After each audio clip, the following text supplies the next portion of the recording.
Class 7 NCERT science की नई book है जिज्ञासा, जिसमें अध्याय चौथा है धातुओं और अधातुओं का संसार। चलिए अब इसके सारे अभ्यास के प्रश्न हल करते हैं इस वीडियो। आइए और अधिक सीखें। पहला सवाल है, किस धातु का उपयोग खाद्य पदार्थों के संवेष्टन यानी पैकेजिंग के लिए सामान्यतः किया जाता है उपयोग, क्योंकि यह धातु सस्ती होती है और इसकी पतली चादरों में सरलता से किसी भी आकार में मोड़ा जा सकता है। तो देखिए, खाद्य पदार्थों की पैकिंग जो है सस्ती धातु में आता है एल्युमिनियम। ठीक है, तो ये हमारा आंसर हो गया। आपने देखा होगा कि दवाइयों का पैकिंग भी है, जो ऊपर वाली जो परत होती है पतली, वो एल्युमिनियम की ही होती है।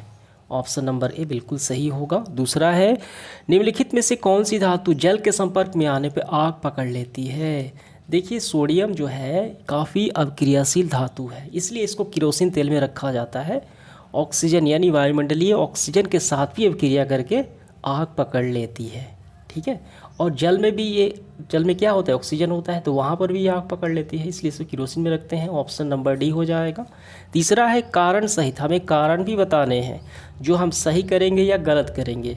ठीक है, तो देखिए, पहला स्टेटमेंट है, एल्युमिनियम और तांबा पात्रों और मूर्तियों को बनाने के लिए उपयोग की जाने वाली अधातुओं के उदाहरण है। पहला नंबर यहाँ पे जो स्टेटमेंट दी गई है गलत है। क्या क्या है, देखिए यहाँ पे अधातु है। क्या ये एल्युमिनियम और तांबा अधातुएं हैं? ये तो मेटल है, यानी ये धातुएं हैं, और इनका उपयोग मूर्तियों बनाने के लिए नहीं किया जाता। ठीक है, मूर्तियों के लिए जिप्सम का प्रयोग होता है। तो ये स्टेटमेंट सरासर गलत हो गया, गलत है। ठीक, और इसका कारण मैं यहाँ पे लगा देता हूँ, वो आपको कर लेने हैं।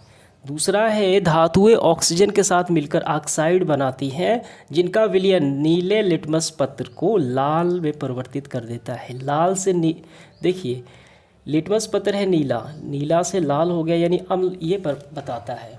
स्टेटमेंट क्या है, धातुएं ऑक्सीजन के साथ मिलकर ऑक्साइड बनाती है। देखिए, धातुएं जो है ऑक्सीजन के साथ मिलकर ऑक्साइड तो बनाती हैं, लेकिन इनका प्रकृति जो होता है वो क्षारीय होता है, ना कि अम्लीय। यहाँ पे कहा गया है ये तो अम्लीय हो गया, क्योंकि नीला लिटमस पत्र लाल हो जाता है, ये तो अम्लीय हो जाता है। ये पहले वाला ऊपर वाला सही है, लेकिन ये जो है ये लाइन गलत है। इसका मतलब ये गलत हो गया, ये हो गया असत्य, ये भी असत्य हो गया।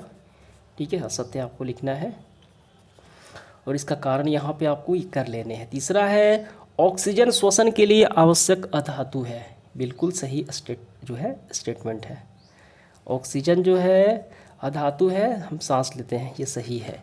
फोर्थ पार्ट है, तांबे के पात्रों का उपयोग जल उबालने के लिए किया जाता है, क्योंकि ये विद्युत के सुचालक होते हैं। जल का उबालना हो, ये ऊष्मा का सुचालक होते हैं, ना कि विद्युत के सुचालक।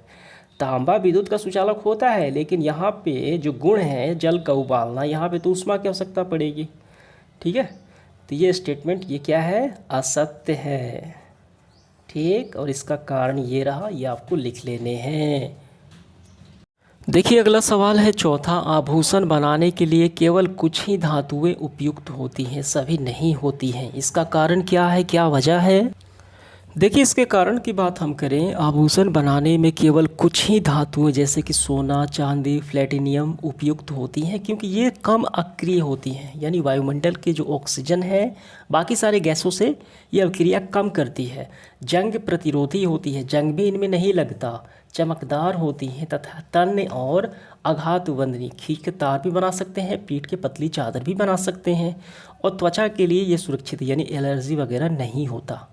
तो इन्हीं सभी गुणों के कारण इसका उपयोग आभूषण बनाने में होता है। अन्य धातुएं जैसे कि लोहा का भी नहीं बन सकता। ठीक है, वो ज़्यादा क्रियाशील होती है, जंग लग जाता है। इसका आंसर आपका यही हो गया। आगे बढ़ते हुए देखिए, पांचवा है, स्तंभ 1 में दी गई धातुओं और अधातुओं के उपयोग को स्तंभ 2 में दी गई धातुओं और अधातुओं के अव्यवस्थित नामों से सुनने के लिए, यानी जो नाम दिए गए हैं अव्यवस्थित हैं, हमें इनको मिला लेने हैं। आइए मिलाते हैं। देखिए, पहला है, विद्युतीय तारों में उपयोग। विद्युतीय जो तार होते हैं बिजली के, उसमें क्या उपयोग होता है, ये देखिए उल्टे दिया गया है, तो ये हो गया तांबा। आपको इस तरह से पढ़ना है राइट साइड से। तो ये हो गया आपका तीसरा तांबा। प्रबल, आघात वर्धनीय और तन्य। देखिए, धातुओं में आघात वर्धनीयता और तन्यता गुण पाए जाते हैं, यानी खींच के लंबी तार और पीट कर लंबी पतली जो है चादर बनाई जा सकती है।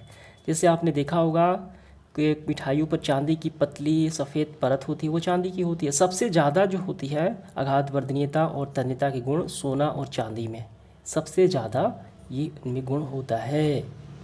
देखिए प्रबल आघात वर्धनीय सोना, ये सोना दिया गया है, तो खा का हो जाएगा ये 5वां। जीव इसके बिना जीवित नहीं रह सकते। किसके बिना जीवित नहीं रह सकते हैं? ऑक्सीजन के बिना। देखिए आपको इस तरीके से पढ़ना है, ऐसे जाना है, ऑक्सीजन है। तो ये हो गया ग का हो गया पहला। घा का जब मृदा में इस उर्वरक को मिलाया जाता है तब पौधे स्वस्थ रूप से वृद्धि करते हैं। तो कौन है? नाइट्रोजन। ठीक, ये होगा नाइट्रोजन। और प्राकृतिक तौर पे भी दलहन वाले प्लांट के जड़ों में राइजोबियम जीवाणु होता है जो वायुमंडलीय ऑक्सीजन को नाइट्रोजन को नाइट्रेट में बदल देते हैं। ये हो गया। जल शुद्धिकरण के लिए उपयोग में होता है क्लोरीन का। देखिए इस तरह से पढ़ी, ये क्लोरीन लिखा हुआ है, तो ये आपका क्लोरीन हो गया। इस तरीके से हमने इसको मिला लिया। अगला सवाल है 6 नंबर सब्जेक्टिव। क्या होता है जब मैग्नीशियम और सल्फ़र, यहाँ पे Mg है, मैग्नीशियम है और सल्फ़र है, ये ऑक्सीजन है O2। ठीक, मैग्नीशियम सल्फ़र ऑक्सीजन के साथ अभिक्रिया करते हैं, ये दोनों ऑक्सीजन के साथ अभिक्रिया कर देते हैं, तो क्या होता है ये बताने हैं। और निर्मित उत्पाद की प्रकृति, जो प्रोडक्ट बनता है उसकी प्रकृति में मुख्य अंतर क्या होता है वो भी बताने हैं साथ साथ। देखिए इसका आंसर करने से पहले आपको 2 पॉइंट ध्यान देने हैं। धातुएं ऑक्सीजन से संयोग करके धातु ऑक्साइड बनाती है, जो धातु होगा उसका ऑक्साइड बन जाएगा और ये क्षारीय प्रकृति की हो जाती हैं। अधातुएं ऑक्सीजन से क्रिया करके क्या बनाती हैं? ऑक्साइड बनाती है, लेकिन ये अम्लीय प्रकृति की हो जाती हैं। यहाँ पे देखिए अभी हमने देखा कि जो धातुएं हैं ऑक्सीजन से अभिक्रिया करती हैं और धातु ऑक्साइड बनाती हैं और ये क्षारीय प्रकृति के होते हैं। मैग्नीशियम क्या है? मैग्नीशियम धातु है, सल्फ़र अधातु है। मैग्नीशियम जब ऑक्सीजन से क्रिया करेगा तो इसका ऑक्साइड बना देगा, मैग्नीशियम ऑक्साइड बन जाएगा। ठीक, लेकिन ये प्रकृति का हो जाएगा क्षारीय क्योंकि ये धातु है। और ये है अधातु, ये ऑक्सीजन से क्रिया करेगा, ये सल्फ़र डाइऑक्साइड बना देगा, लेकिन ये प्रकृति का हो जाएगा अम्लीय। ये तो अंतर हो गया प्रकृति में। इसका आंसर हम कैसे करेंगे काफ़ी अच्छे से? देखिए इसका उत्तर आपको ऐसे करना है। मैग्नीशियम ऑक्सीजन के साथ अभिक्रिया करके मैग्नीशियम ऑक्साइड बनाता है जो क्षारीय प्रकृति का होता है, ये हो गया। जबकि सल्फ़र ऑक्सीजन के साथ अभिक्रिया करके सल्फ़र डाइऑक्साइड बनाता है जो जल में घुलकर सल्फ्यूरस अम्ल बनाता है। ठीक, जो अम्लीय प्रकृति का होता है, SO2 sulphur dioxide, magnesium oxide. ये आपका उत्तर हो गया। देखिए अगला सवाल है 7वां। निम्नलिखित आरेख को पूरा कीजिए। यहाँ पे देखिए हमें भरना है प्लस वायु प्लस ऊष्मा, तो प्रोडक्ट में राख बनता है, जल बनता है, यहाँ पे भरना है। ठीक, तो यहाँ पे हम क्या भरेंगे? यहाँ पे आप गौर कर रहे हैं, ये जो पूरी अभिक्रिया दी गई है, ये मैग्नीशियम रिबन को जब हम जलाते हैं ये पूरा दिया गया है। ठीक है, तो देखिए मैग्नीशियम रिबन को जलाने में क्या लगता है? यहाँ पे ऑक्सीजन की आवश्यकता पड़ती है, तो प्रोडक्ट में क्या बनता है? मैग्नीशियम ऑक्साइड बन जाता है। ठीक, तो ये देखिए सफ़ेद ज्वाला के साथ जलता है यहाँ पे और जलने के बाद राख बन जाता है, सफ़ेद चूर्ण में परिवर्तित हो जाता है। और ये चूर्ण जो है, यह चूर्ण मैग्नीशियम ऑक्साइड है। यह मैग्नीशियम और वायु में उपस्थिति ऑक्सीजन की अभिक्रिया करके फलस्वरूप ये बन जाता है। ठीक है, तो ये किस प्रकृति का होता है? मैग्नीशियम तो ये क्या है? ये धातु है, तो धातु के ऑक्साइड बनाता है, ये क्षारीय प्रकृति के होते हैं। ठीक है, देखिए यहाँ पे मैग्नीशियम का विलयन अम्लीय है कि क्षारीय है, उदासीन। तो यहाँ पे लाल लिटमस पत्र पे देखिए, नीले लिटमस पत्र, ये लाल लिटमस पत्र का रंग परिवर्तन नीला कर देता है। क्यों? क्योंकि ये क्षारीय प्रकृति का है। प्रायः धातु के ऑक्साइड क्षारीय प्रकृति के होते हैं, हमने कई दफ़ा देखा इसको। तो चलिए इसको हम भर लेते हैं। तो यहाँ पे हम भरेंगे मैग्नीशियम, Mg, आपको लिख लेना है मैग्नीशियम। ठीक है, यहाँ पे मैग्नीशियम। वायु है, ऊष्मा है, जलता है तो बन जाता है राख। यहाँ पे क्या बन जाएगा? मैग्नीशियम ऑक्साइड, यानी इसी धातु का ऑक्साइड MgO, मैग्नीशियम ऑक्साइड बन गया। अब ये इसकी प्रकृति हो गई क्षारीय, तो नीले लिटमस पत्र में रंग परिवर्तन करेगा। देखिए नीला तो है, ये लाल लिटमस पत्र को नीला कर देता है, ये नीला ही रहेगा, तो यहाँ पे कोई परिवर्तन नहीं होगा, कोई परिवर्तन नहीं, क्योंकि ये नीला है तो नीला ही रहेगा। ठीक है, यहाँ पर नीला लिख लेना है आपको। लाल लिटमस पत्र के रंग को परिवर्तित कर देता है नीला। देखिए ये नीला कर दिया, लाल से नीला हो गया, इसका मतलब क्षारीय है। तो यही आपको भर लेने हैं। समझ में 8 नंबर सवाल है। यहाँ पे आपको निम्नलिखित सामग्रियाँ दी गई है, ये रहे, और उनमें जल उबालने के लिए पात्र बनाने के लिए आप किस सामग्री का चयन करेंगे, उपयुक्त समझते हैं और क्यों। देखिए इनसे एक पात्र बनाना है, ठीक है, एक बर्तन तैयार करने हैं ताकि जल को उबाला जा सके। लोहा का करेंगे, तांबा का, सल्फ़र का, कोयला, प्लास्टिक, लकड़ी, गत्ता। देखिए लोहा और तांबा का छोड़ दिया जाए, ये सभी अधातुएं हैं। ये विद्युत और ऊष्मा के कुचालक है। ठीक है, ये दोनों क्या है, सुचालक है। और इन दोनों में सबसे ज़्यादा यहाँ पे ऊष्मा है। हमें जल को उबालना है तो ईंधन लगेगा, तो ऊष्मा का सबसे अच्छा कुचालक है तांबा, उसके बाद लोहा। तो हम तांबे का पात्र आसानी से बना सकते हैं। तो आइए इसका आंसर लिखते हैं। देखिए इसका उत्तर लिखेंगे, तांबा सबसे उपयुक्त है क्योंकि यह ऊष्मा का अच्छा सुचालक है जिससे कि जल्दी जल गर्म होगा। यहाँ सल्फर, कोयला, प्लास्टिक, लकड़ी और गत्ता ऊष्मा के कुचालक है।